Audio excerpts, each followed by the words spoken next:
요즘 치킨 시키실 때 자연스럽게 양념 반, 후라이드 반 누르시죠? 너무 당연해서 이 조합을 누가 처음 만들었는지는 한 번도 생각해 본 적 없을 겁니다. 그런데 말입니다. 이 국룰 메뉴를 처음 만든 브랜드, 요즘엔 잘 안 보이죠? 어릴 적엔 동네마다 하나씩 있었고 전단지 한 장만 봐도 괜히 마음이 설레던 치킨집, 멕시칸 치킨. 한때 전국에 1700개가 넘는 매장을 거느렸지만 지금은 아직 있긴 해 라는 말이 먼저 나옵니다. 망한 걸까요? 아니면 우리가 모르는 사이 전혀 다른 길을 걷고 있었던 걸까요? 오늘은 한국 양념치킨의 시작부터 멕시칸 치킨의 현재까지 팩트와 숫자로 차분히 들여다보겠습니다. 윤종계 회장의 시작은 우리가 흔히 떠올리는 프랜차이즈 성공 신화와는 거리가 멀었습니다. 1970년대 후반 그는 대구에서 인쇄소를 운영하며 생계를 꾸리던 자영업자였죠.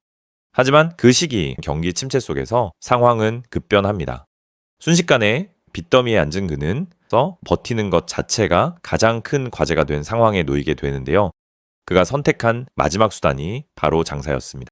1978년 대구 효목동에 차린 2평 남짓한 작은 통닭집, 이름도 소박한 개성통닭이었습니다.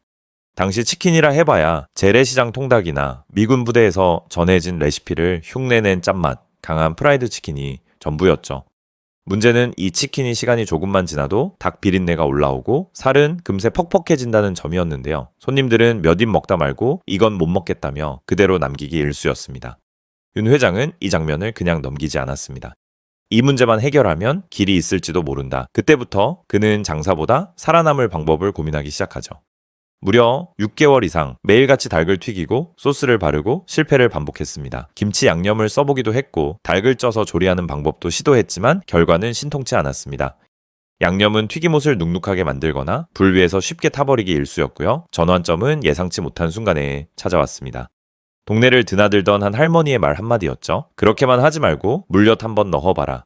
반신반의하며 넣어본 물엿은 결과적으로 판을 바꿨습니다. 양념은 튀김옷 위를 고르게 감싸며 식어도 상대적인 바삭함을 유지했고 고춧가루와 당분의 배합은 닭 특유의 잡내를 효과적으로 잡아주었죠. 1980년 대한민국 요식업의 흐름을 바꾼 양념통닭은 이렇게 절박한 생존의 고민과 우연처럼 던져진 한마디 조언이 맞물리며 세상에 나오게 됩니다. 자신감을 얻은 그는 브랜드의 얼굴부터 새로 만들기로 하는데요. 이름은 멕시칸 치킨. 북중미의 멕시코와는 아무런 관련이 없는 이름이었지만 맵고 시고 달콤하다는 맛의 이미지를 담아 당시로서는 꽤 과감한 선택이었죠. 반응은 빠르게 퍼져나갔습니다. 1980년대 후반 당대 최고 인기를 누리던 아역 배우 순도리를 앞둔 TV 광고가 히트를 치며 멕시칸 치킨은 단숨에 전국구 브랜드로 자리 잡죠.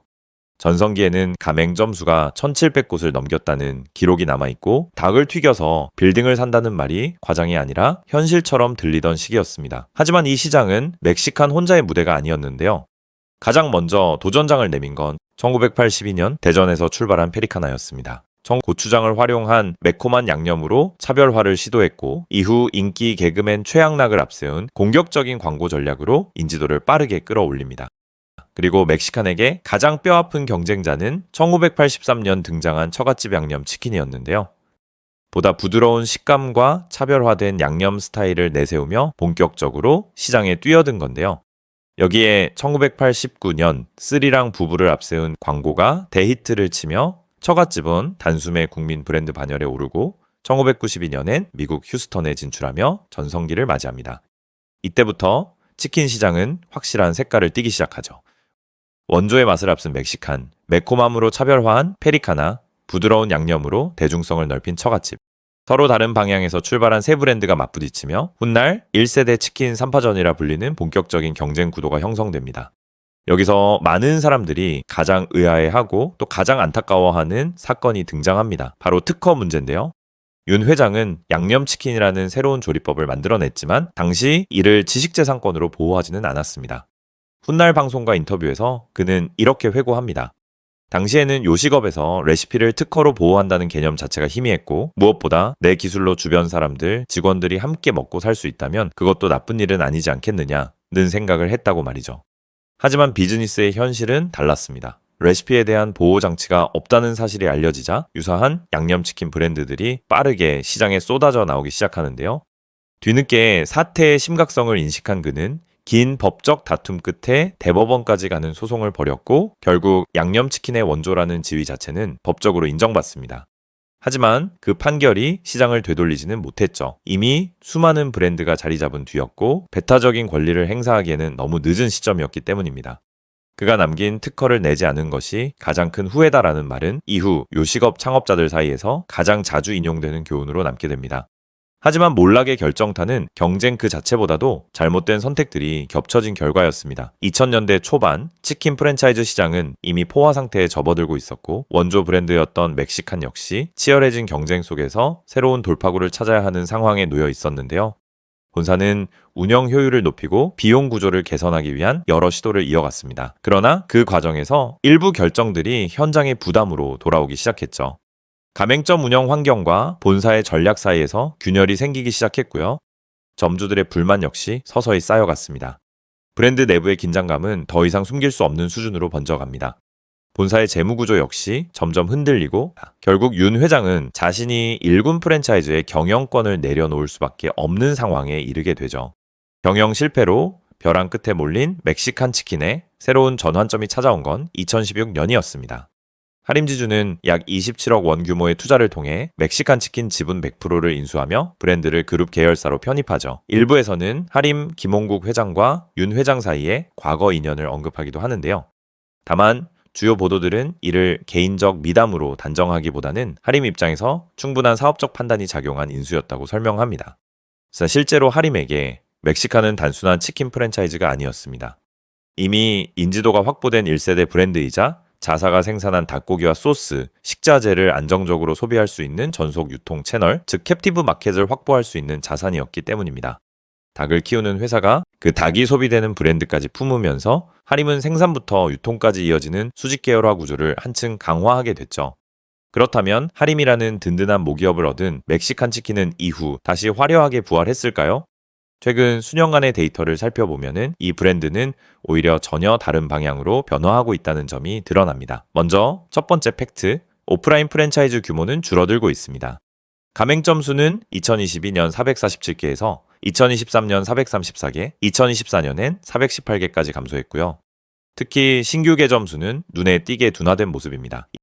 2022년 한 해에만 100곳이 넘는 신규 매장이 문을 열었지만 2024년 신규 개점은 수십 곳에 그쳤습니다. 이 흐름만 놓고 보면 멕시칸 치킨은 더 이상 매장 수 확장을 통해 성장하는 전통적인 길거리 프랜차이즈 전략에서는 사실상 한 발 물러난 상태라고 볼 수 있죠. 그런데 두 번째 팩트는 정반대의 그림을 보여주는데요. 본사의 실적은 오히려 빠르게 개선되고 있습니다. 멕시칸 치킨 본사의 매출은 2023년 대비 2024년에 약 3배 가까이 증가했고 영업이익과 순이익 역시 2배 이상 개선된 흐름이 확인됩니다. 이른바 본사와 가맹점의 디커플링 현상인데요. 그 배경에는 하림의 전략 변화가 있습니다.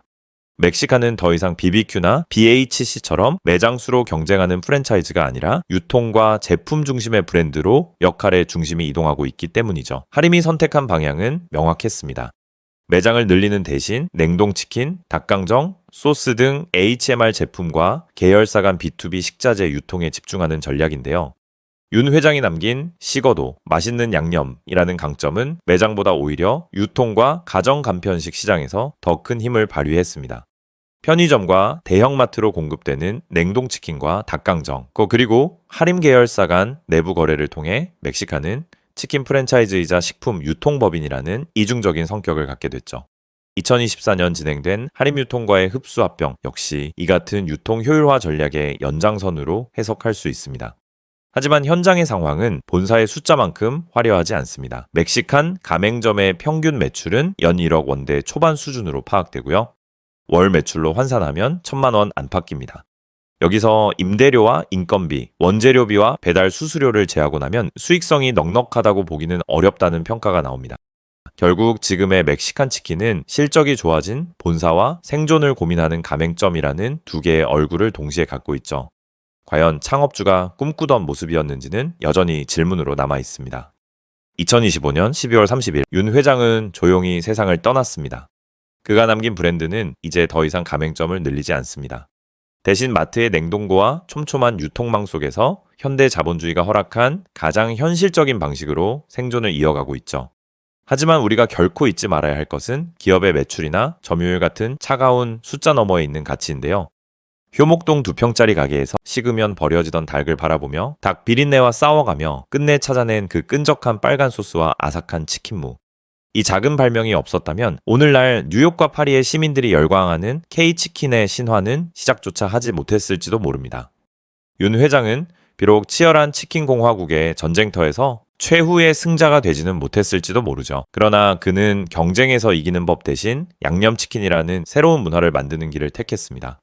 그리고 그가 남긴 달콤하고 매콤한 유산은 지금도 전 세계인의 식탁 위에서 여전히 살아 숨쉬고 있습니다. 오늘 저녁 문득 양념치킨 한 마리가 떠오른다면 그 시작에 이런 이야기가 있었다는 것 한 번쯤은 기억해 주셔도 좋지 않을까요?